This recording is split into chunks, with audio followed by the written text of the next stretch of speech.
Hi guys, today we will talk about how can you fix that problem you have on your line app. So all you have to do to fix it on app, so you just click here on settings here. So then you come to next step here, and all you have to do now, so you just go down here and you click here on apps. So and you come to next step here, then you just go down here to looking for line app. So just keep going down here to find your line up here, you click on it. So then it's going to take you to next step here, then you just click here on force stop and you click here on OK.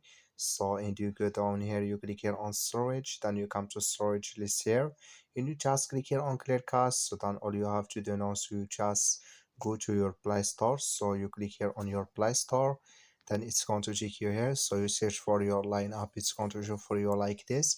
You will find there update, so just click on update and it's going to fix your problem. So that's all you have to do. Thank you for watching. Don't forget to support us by liking, subscribe. So before I forget, so if this video helped you, so just don't forget to put like on this video.